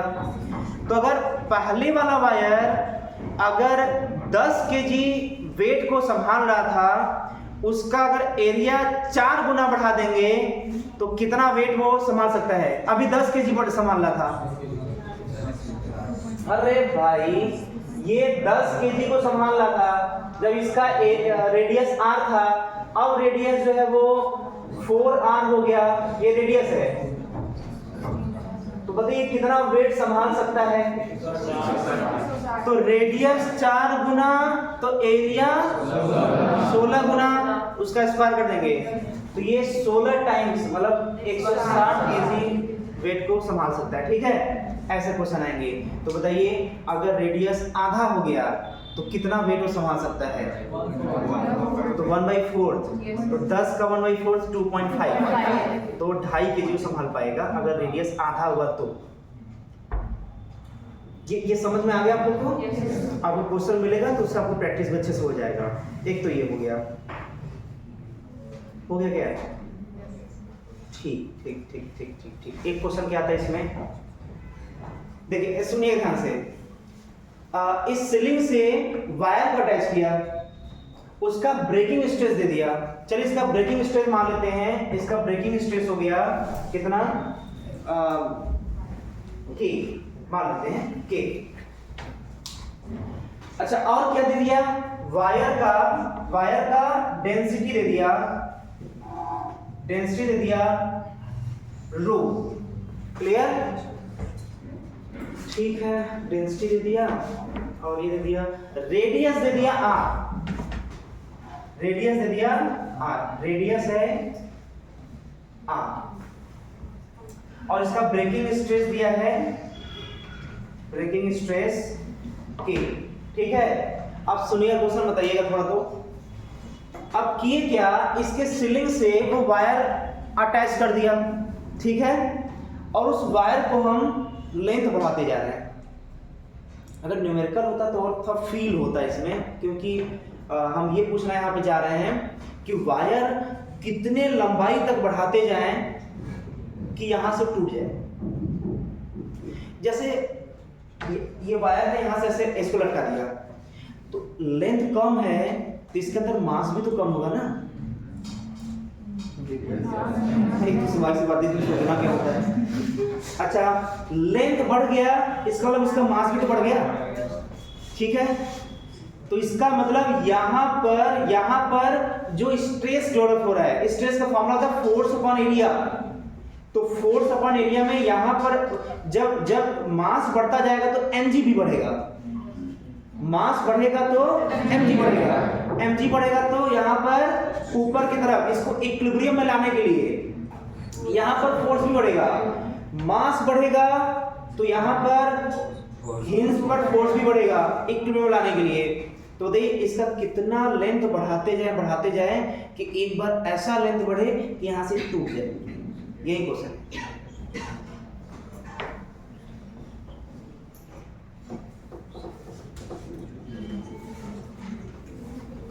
स्ट्रेस ये डिपेंड करेगा, रेडियस पे डिपेंड करेगा ना, स्ट्रेस के अंदर ही रेडियस है, रेडियस पे डिपेंड नहीं करेगा ये।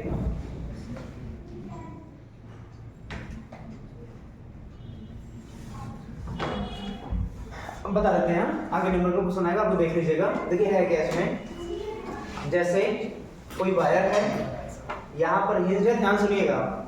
तो देखिए वायर है तो इसके पास मास भी होगा और मास जो है वो mg भी लगाएगा।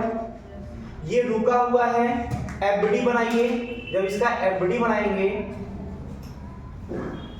यहां पर हिंज पर फोर्स F ऊपर लगाना होगा रोके रहने के लिए, और mg नीचे लग रहा है। अगर ये रुका हुआ है, इक्विलिब्रियम में है, वैसे ही हैंग कर रहा है, तो मजबूरी है कि दोनों को बराबर होना पड़ेगा। ठीक है, मजबूरी दोनों क्या होना पड़ेगा, बराबर होना पड़ेगा। तो अब अच्छा लेंथ बढ़ने के साथ साथ m बढ़ेगा। अब m के बढ़ने के साथ साथ जब m बढ़ेगा तो इसको भी बढ़ना पड़ेगा। तो लेंथ बढ़ता गया, m बढ़ता गया, जब ये बढ़ता गया ये भी बढ़ता गया, लेकिन ये एक लिमिट तक ही बढ़ सकता है, ये यहीं तक बढ़ सकता है, ठीक ना। रेडियस का मतलब ऐसा जरूरत पड़ेगा वैसे, क्योंकि हमें फोर्स निकालना है ना, फोर्स निकालने के लिए हमें एरिया तो चाहिए ना। अच्छा ये तो मटेरियल का प्रॉपर्टी है ना, ये मटेरियल का प्रॉपर्टी तो फिक्स दे दिया। तो अगर हमें ये देखना है कि कितने फोर्स तक वो सह सकता है, तो हमें एरिया पता होना चाहिए। एरिया पता रहेगा तभी तो ये वाला मैक्सिमम कितना सह सकता पता चलेगा, मतलब रेडियस हमको देना पड़ेगा। निकालें कैसे, आंसर आ जाएगा क्या, आंसर आ जाएगा, बताइए कैसे आंसर लाइए इसमें। हाँ डेंसिटी दिया हुआ है, देखिए ये इक्वेशन सही है ना, F = mg। अब बताइए मास कितना होगा, मान लिया L लेंथ पर वो टूट जाएगा, माना L लेंथ पर वो टूट जाएगा मास से, तो देखिए उस L के कॉरस्पॉन्डिंग मास कितना होगा। हाँ अब तो एकदम बिल्कुल, लेकिन वो हमारा कैंसिल हो जाएगा ना।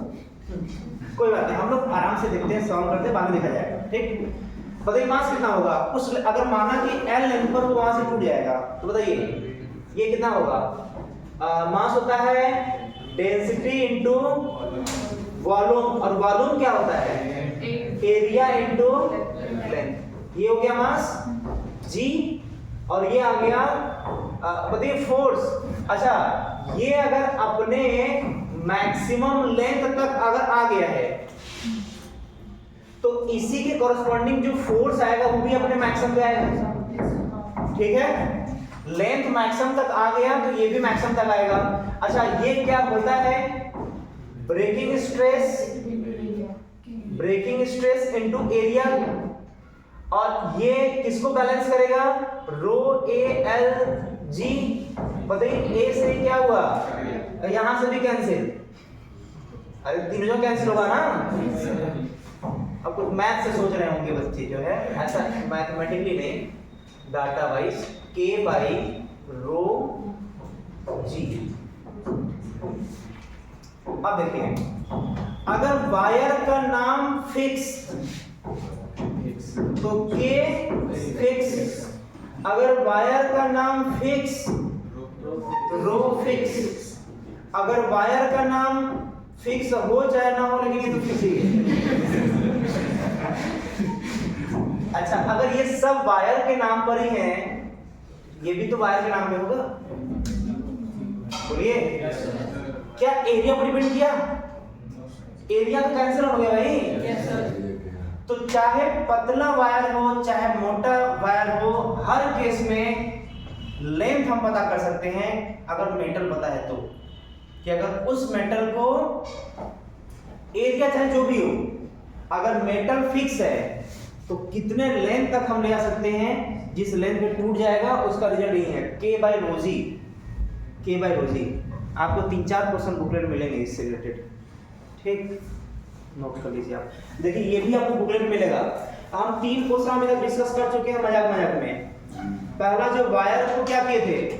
कट किए थे, तो क्या क्या चेंज हुआ था? पूछते हैं कोई बच्चे पूछते हैं। हाँ, आप बताइए, जब वायर को कट करेंगे तो इन दोनों में से क्या बदलेगा? पक्का है? अच्छा, बैठिए, कोई बात नहीं, गलत स्पाइस कंडीशन जो है अगली बार देखते हैं किसी और को। तो ये क्लियर है? तो कट करने से ये भी नहीं बदला, और हाँ ये भी कहाँ बदला, तो ये भी रहेगा। हमको भी कंफ्यूजन हो गया। हाँ, तो ये फिक्स है। हाँ, एक क्वेश्चन तो ये हो गया। दूसरा क्वेश्चन क्या था? मान लीजिए एक तो ये भी हो गया, ये भी बुकलेट में मिलेगा। तीसरा क्वेश्चन, हाँ रेडियस। अच्छा, यही तो है। ठीक, ये 3 क्वेश्चन आपको तीनों सेटेड 7-8 क्वेश्चन मिल जाएंगे बुकलेट में। ये थोड़ा हट कर क्वेश्चन है, इसलिए इसको करवा दे रहे हैं। ये बिल्कुल फॉर्मूले पर नहीं है कि 4 ढूंढ लिया 5 ऑटोमेटिक मिल गया सॉल्व करने से। ये उस वाले कैटेगरी में नहीं आ रहा है।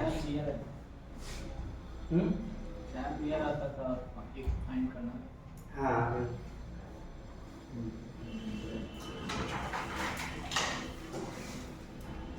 ये 3 टाइप्स ऑफ क्वेश्चन बताए हैं ब्रेकिंग स्ट्रेस से रिलेटेड, ध्यान दीजिएगा। ये ब्रेकिंग स्ट्रेस से रिलेटेड 3 टाइप के क्वेश्चन हम अभी तक बता चुके हैं। एक, एरिया बदलेंगे तब क्या होगा, एक बार एरिया नहीं बदलेंगे लेंथ बदलेंगे तब क्या होगा, और एक बार जो है उसका लेंथ कितना हम हैंग कराएं जिससे टूट जाए।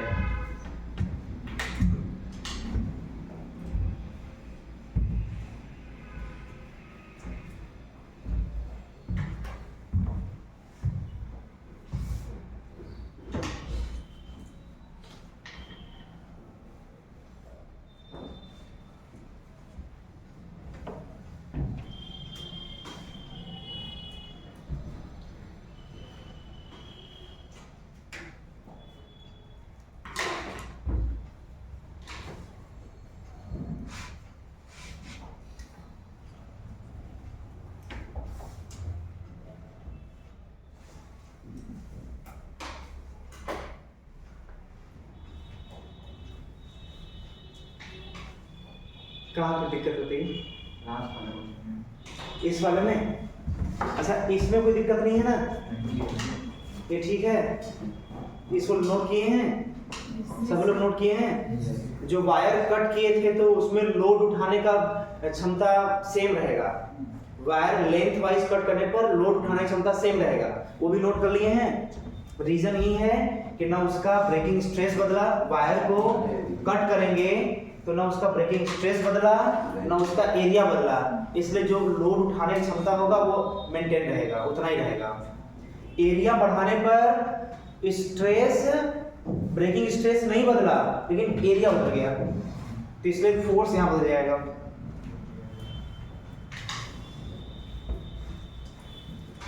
और इसमें जो है क्वेश्चन ये था, पहले नोट सभी बच्चे कर रहे हैं तो फिर बताते थे, एक बार समझ लीजिए इसको।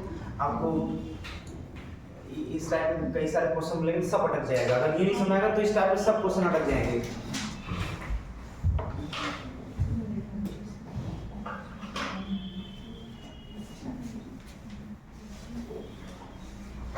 क्या दिक्कत आ रहा है कुछ बताइए तो उसके हिसाब से बताएं, क्या दिक्कत होती है किस वाले में? जो सेकंड क्वेश्चन में आपने कहा था कि एरिया, वायर का एरिया नहीं चेंज रहा, मटेरियल भी चेंज नहीं हो रही, जो एफ मैक्स है वो भी चेंज नहीं हो रहा। बट थर्ड वाले क्वेश्चन में ये है कि थर्ड वाला ये ना? हाँ ठीक, बढ़िया। थर्ड वाले में मटेरियल भी सेम है और उसका एरिया भी सेम है, बहुत बढ़िया। आप मास में कैसे वेरी कर रहा है, मास में कैसे वेरी कर रहा है उस वाले में। ठीक ठीक, हम बता देते हैं, बता देते हैं। सभी बच्चे सुने थे, देखिए जैसे ये जो वैल्यू है, ये इस अगर मटेरियल गिवन है तो गिवन मटेरियल ये तो फिक्स हो गया, और जो इसका क्रॉस सेक्शन एरिया है वो भी इसका फिक्स हो गया। ध्यान सुनिएगा, इस गिवन वायर के लिए ये भी फिक्स और गिवन वायर के लिए ये भी फिक्स, तो गिवन वायर के लिए ये भी फिक्स। इसका मतलब क्या है? अगर ये 4 है, ये 2 है, ये कितना आएगा? 8 आएगा। तो 8 ये इंफॉर्मेशन हमें दे रहा है कि हम तभी टूटेंगे यहाँ से जब हम एक्सीड करेंगे 8 न्यूटन को। 8 न्यूटन ज्यादा अगर लगा तब हम टूट जाएंगे यहाँ से। अच्छा, क्या जो 4 और 2 था, 4 ये किस पर डिपेंड कर रहा है? 4 जो वैल्यू है वो किस पर डिपेंड कर रहा है? मेटल पे। हो सकता है आयरन का 4 हो तो स्टील का 6 हो, एग्जाम्पल। तो ये वायर डिपेंड किया, नाम पर डिपेंड किया। बताइए ये कंपनी पर, कंपनी जितना एरिया का बनाकर हमें दे दिया होगा उसमें हम चेंज तो कर नहीं सकते उसको। तो बताइए यहाँ से दोनों फिक्स, तो ये एक हमें सूचना दे रहा है, एक हमें इंफॉर्मेशन दे रहा है कि अगर ये 4 और ये 2 है तो 4 2 8, ठीक। 8 पर हम टूट जाएंगे या 8 पर टूटने वाले हम होंगे। 9 हुआ तो 100% टूट जाएंगे, 9 न्यूटन हुआ ये तो टूट जाएंगे। एफ मैक्स मतलब नहीं हुआ। तो बताइए अगर ये दोनों ये दे दिया, मतलब हमें एक सूचना दे दिया कि कब हम टूटने वाले हैं। अच्छा, इसको तोड़ने वाला कौन है? ये खुद है। इसको तोड़ने वाला कौन है?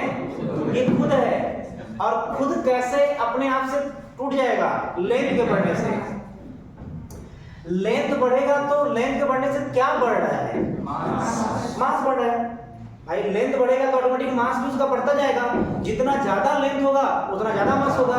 अच्छा, तो जितना लेंथ बढ़ा उतना मास बढ़ा, उतना mg बढ़ा।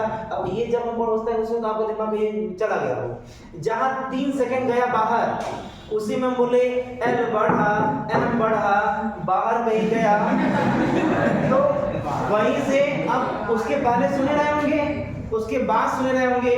बीच वाला जो हम l बढ़ा m बढ़ा वो उसमें आप नहीं सुने तो कनेक्टिव बिगड़ गया, चेन टूट गया, समझ बिगड़ गया। जैसे पूरा दिमाग इधर लगे, सब एक दूसरे से कनेक्टेड है। ठीक, समझ में आ गया होगा।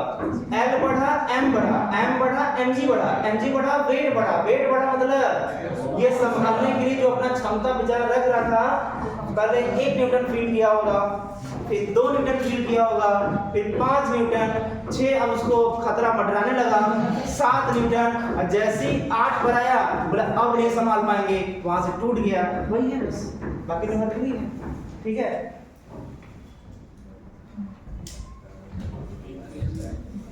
हाँ, अब जो है हम ज्यादा क्वेश्चन नहीं पूछने वाले,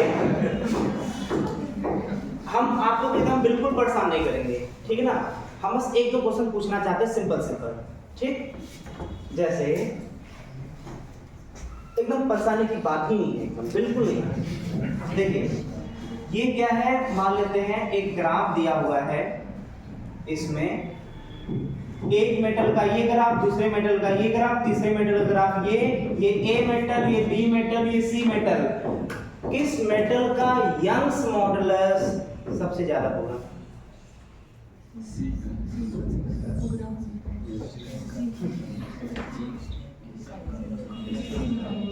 तीनों मेटल का 3 ग्राफ दे दिया, किसका यंग्स मॉडुलस सबसे अधिक होगा? सी का। हम गलती की, हमको चुपचाप क्वेश्चन देके पूछना चाहिए था। अच्छा, चुपचाप क्वेश्चन देने में और बोल के क्वेश्चन देने में अंतर क्या है कि जैसे ही बोला और चुपचाप देते ग्राफ तो ऑटोमेटिकली वहां पे स्ट्रेस दिखता और यहाँ पे स्ट्रेन दिखता, क्लियर ना। तो ये हम ये क्वेश्चन देखिए, हम ये बताना चाह रहे हैं कि कभी भी एग्जाम में दे तो हमें केवल ये नहीं दिखाई देना चाहिए कि किसका एंगल ज्यादा, हमें पहले ये देखना चाहिए किसके किसके बीच ग्राफ दिया हुआ है, ठीक है। तो इधर से तो ये सबसे ज्यादा, लेकिन सही में देखेंगे तो ये सबसे कम हो जाएगा। तो जिसका एंगल कम, अब हम बोलेंगे तभी आप लोग बोलेंगे, अपने से नहीं बोल सकते, पता नहीं क्या बोलेंगे। जिसका एंगल ज्यादा उसका tan थीटा सी सबसे ज्यादा। तो अब बताइए, तो उसका ज्यादा, ठीक, नोट कर लीजिए।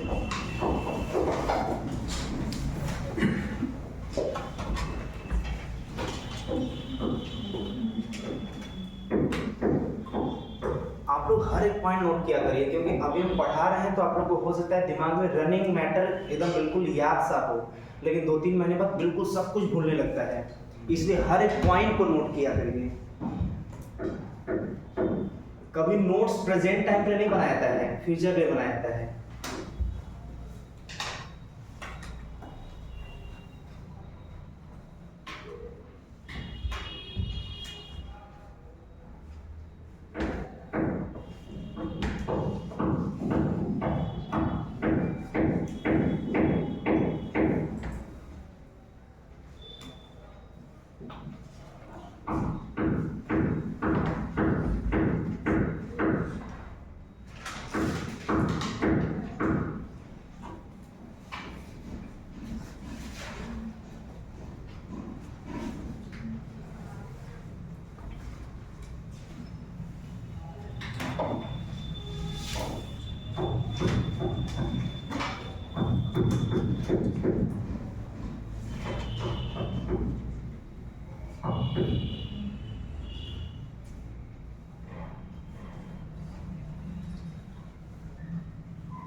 ये नोट कर लीजिए क्वेश्चन, ये both A and B have same material at temperature T and Tb.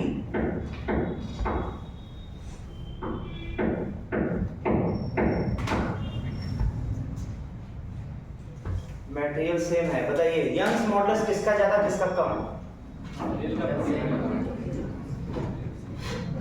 बताइए यंग्स मॉडुलस किसका ज्यादा किसका कम, ए का या बी का?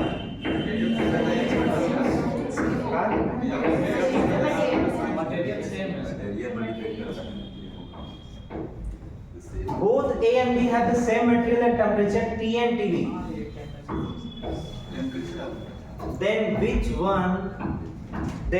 one has more Young's modulus? Then which one has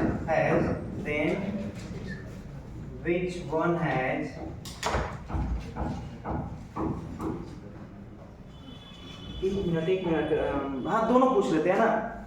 Then which one has more Young's modulus and which one has more temperature? ठीक है, दोनों करेक्टेड है। Which one has more temperature? इसका आंसर बताइए। Which one has more temperature?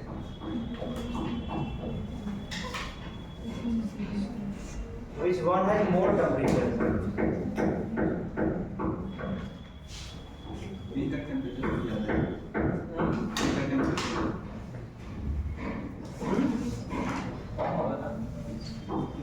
नहीं, ए का है।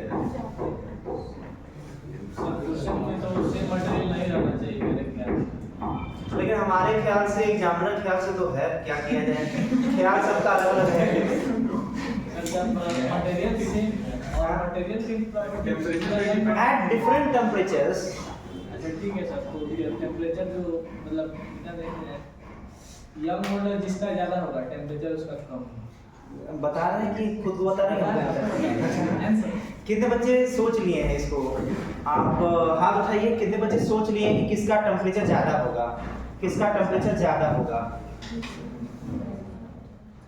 1 2 3 4 5। हाँ बढ़िया, आप बताइए ये काम है। कैसे? ये सर उसका स्ट्रेन ज़्यादा है हमसे। स्ट्रेन स्ट्रेन ज़्यादा है, और दूसरे का स्ट्रेन क्या है? उसका स्ट्रेन कम है। दूर दूर तक कोई कनेक्शन नहीं है आपके रीजन से, आपके आंसर का। और कोई बताया भाई, चाहे 5 बच्चे क्यों उठा रहे हैं, मतलब एकदम बिल्कुल एकदम गायब हो जाते हैं। ये बताएगा। बताएंगे? बोलिए। Modulus equal to stress by strain. Stress by strain होता है तो ये टाइप्स के नेगेटिव प्रोपोर्शनल होता है, तो ज़्यादा ये 3-4 कॉन्सेप्ट कनेक्ट करना भाई। अरे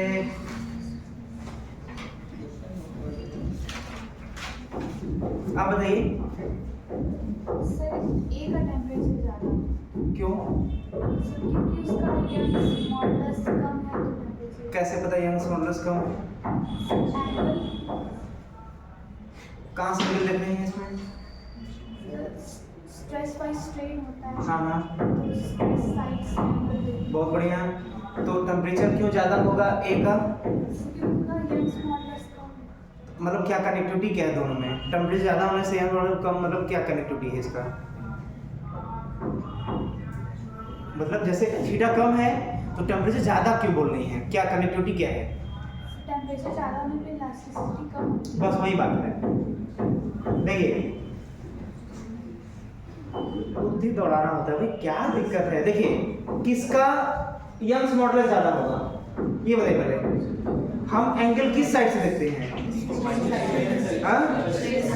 स्ट्रेस नहीं, स्ट्रेन साइड से। तो स्ट्रेन साइड से हम अगर देखते हैं तो ये एंगल कम है, ये ज़्यादा है। जिसका एंगल ज़्यादा उसका वाई ज़्यादा, उसका इलास्टिसिटी ज़्यादा, और इलास्टिसिटी उसका ज़्यादा होता है जिसका कम टेम्परेचर होता है। आज के लेक्चर के स्टार्टिंग में बोले थे टेम्परेचर बढ़ने पे इलास्टिसिटी मटेरियल एक है, इसलिए मटेरियल एक ही है। मटेरियल डिफरेंट रहता तो बात बदल जाता, तब तो कोरिलेट नहीं कर पाते ना, तब तो घबरा जाता, सब बोल जाता है। मटेरियल एक ही है। तो यहाँ पर बात करें किसका टेम्परेचर ज़्यादा, किसका टेम्परेचर कम। जिसका टेम्परेचर ज़्यादा उसका इलास्टिसिटी कम। तो इसका एंगल ज्यादा तो इसका वाई बी ज्यादा, वाई ए कम, और जिसका यंग्स मॉडुलस ज्यादा उसका टेम्परेचर कम। हो गया?